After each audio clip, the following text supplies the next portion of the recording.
वक्फ कानून भारत में लंबे समय से विवादों का केंद्र रहा है। अब एक बार फिर से ये चर्चा में है। अरब देशों में और कई मुस्लिम बहुल देशों में इस कानून का कोई विशेष अस्तित्व नहीं है, लेकिन भारत में इसके कारण बड़े विवाद उठ खड़े हुए हैं। शीतकालीन सत्र के दौरान लोकसभा में वक्फ संशोधन बिल पेश होने की संभावना के बीच ये मामला राजनीतिक गर्माहट पैदा कर रहा है। विपक्षी दलों का कहना है कि कानून अल्पसंख्यकों की संपत्ति और अधिकारों को कमजोर करने का एक प्रयास है। TMC, Congress, Samajwadi party, DMK और एआईएमआईएम जैसे 16 दल इसके खिलाफ है। टीएमसी ने तो इस मुद्दे पर सड़कों पर उतरने की प्लानिंग कर ली है। दूसरी ओर सरकार का तर्क है कि इस कानून का उद्देश्य वक्फ संपत्तियों के दुरुपयोग को रोकना और महिलाओं और कमजोर वर्गों के अधिकारों की रक्षा करना है। वक्फ संपत्ति उस संपत्ति को कहा जाता है जिसे कोई मुस्लिम व्यक्ति धार्मिक या सामाजिक कामों के लिए अल्लाह के नाम पर समर्पित करता है या दान करता है। ऐसी संपत्तियों का मालिकाना हक सिर्फ अल्लाह के नाम पर होता है, जिसे बेचा या ट्रांसफर नहीं किया जा सकता। 1913 में ब्रिटिश शासन के दौरान वक्फ बोर्ड की स्थापना हुई, जो इन संपत्तियों का प्रबंधन करता है। वक्फ की अवधारणा सुल्तानों के दौर में शुरू हुई।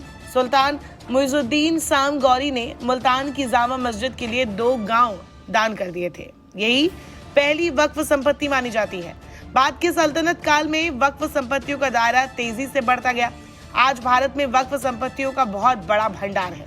फिलहाल वक्फ बोर्ड के पास लगभग 9,54,000 एकड़ जमीन है। साथ ही 8,50,000 से ज्यादा मकान और इमारतें हैं। इन सभी संपत्तियों की कुल कीमत 1.5 लाख करोड़ रुपए से ज्यादा आंकी जाती है। खास बात यह है कि इन संपत्तियों पर कोई टैक्स नहीं लगता और न ही केंद्र या राज्य सरकार का कोई सीधा नियंत्रण है। वक्फ बोर्ड ही इनका अकेला मालिक होता है। वक्फ बोर्ड के पास यह अधिकार है कि अगर वो किसी जमीन या मकान को अपनी संपत्ति घोषित कर दे तो वो बिना किसी सबूत के उस पर कब्जा कर सकता है। यही वजह है कि वक्फ बोर्ड के अधिकारों के दुरुपयोग के आरोप कई बार सामने आए हैं।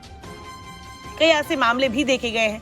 भारत में वक्फ कानून पहली बार 1954 में लागू हुआ और 1995 में इसे संशोधित कर वक्फ बोर्ड को अत्यधिक अधिकार दिए गए।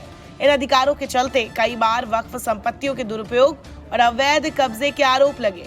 2024 के वक्फ संशोधन बिल में वक्फ संपत्ति के पंजीकरण की प्रक्रिया में पारदर्शिता लाने, विवादित संपत्तियों के नियंत्रण के लिए जिलाधिकारियों को अधिकार देने और सरकारी भूमि को वक्फ संपत्ति मानने से रोकने जैसे प्रावधान है।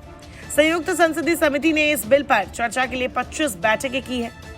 सूत्रों के मुताबिक समिति के 500 पृष्ठों के मसौदे में बिल को बिना संशोधन पास कराने की सिफारिश की गई है, लेकिन विपक्षी दलों का कहना है कि ये कदम अल्पसंख्यकों के अधिकारों के खिलाफ है।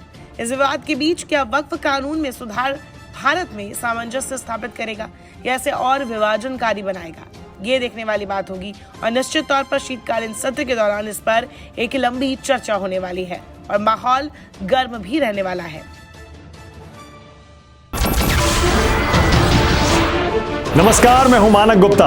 अगर आपको हमारा ये वीडियो पसंद आया हो तो इसे लाइक और शेयर जरूर करें और हाँ, हमें सब्सक्राइब और फॉलो करना ना भूलें ताकि आप देश और दुनिया की कोई खबर मिस ना करें। तो जुड़े रहिए हमारे साथ और देखते रहिए न्यूज़ 24।